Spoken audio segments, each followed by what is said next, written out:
Gentlemen, welcome back to Mids from the middle of the Midwest. Final segment on female rivalry and the sexual middle class.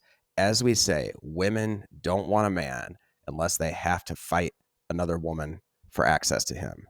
For most guys, this became much harder and more confusing in the past few decades as women's expectations of men became practically a sign of mental illness. Some of you want to know, is there any way around this brutal rule? Well, sort of. Women desire men that other women want. The exceptions to this rule are all based on women realizing they can't always get what they desire. Most women do realize this at some point. When and how she learns this brutal life lesson tells you a lot about her. Here are the partial exceptions to the basic female rivalry rule. First, ugly, unattractive women. If she's less attractive than you, but not way less attractive, she may take a chance on you because your male rivals aren't that impressive. This isn't really an exception. It's settling. It's rivalry on easy mode. Most people do settle. There are only so many nines and tens to go around in a world full of billions of people. It's actually preferable to settle if you do it the right way. A quick side note on mindset. I do not ask women for chances, regardless of attractiveness. I give chances to women who are worthy of me. I've worked too hard to retain custody of my desire to just give it away. No matter how attractive you are, no matter how attractive she is, if she thinks that she's taking a chance on you instead of the other way around, she will be hyper aware of reasons to get rid of you. Second exception, women of a certain age who are determined to get married or pregnant come hell or high water. If you're in her social orbit at the right time, she may convince herself that you're a good bet, maybe even a safe bet, and start to pursue.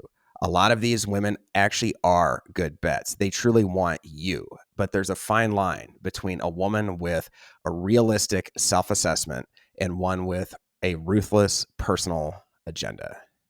Too many of these women leave as soon as they get what they want from certain men.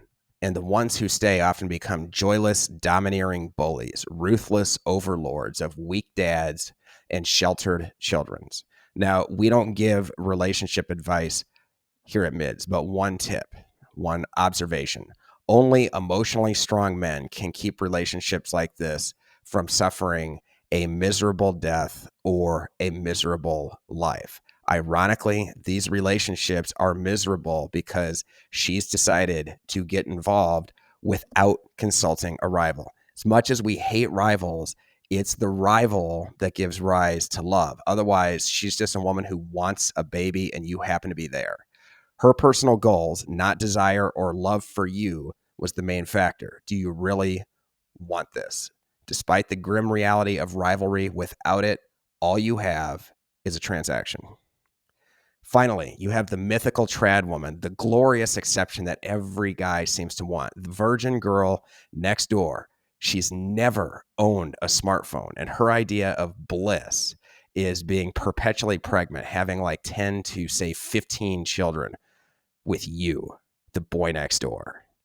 This woman is so seductive. When you meet them, I wonder if you're actually meeting a trad woman or a woman who happens to be playing a character designed to feed your fantasy and manipulate you into serving her purposes. Or perhaps I'm a little too cynical. The good version of these sorts of women do exist, and they are wonderful. You can find them mostly in small or medium-sized communities. If you meet a woman like this, a couple of things to keep in mind. First, maintain custody of your desire. Do not treat her like a unicorn. She isn't one. She is a human being, a weak, insecure, validation-seeking human being who lies more than you realize. At least 90% of the good that you see in this girl is an ideal that you have projected onto her that she will never live up to. Men worship these women, deny their faults, and naively believe that they are somehow so much different than those poster girls for hypergamy they see all over social media. She will eventually disabuse you of each of these lies that you tell yourself. Second, if you do love her, give her the one thing she wants more than anything: a reason to fight for you, a female rival. That is, build male value. Good girls, just like bad girls, want men they have to fight over.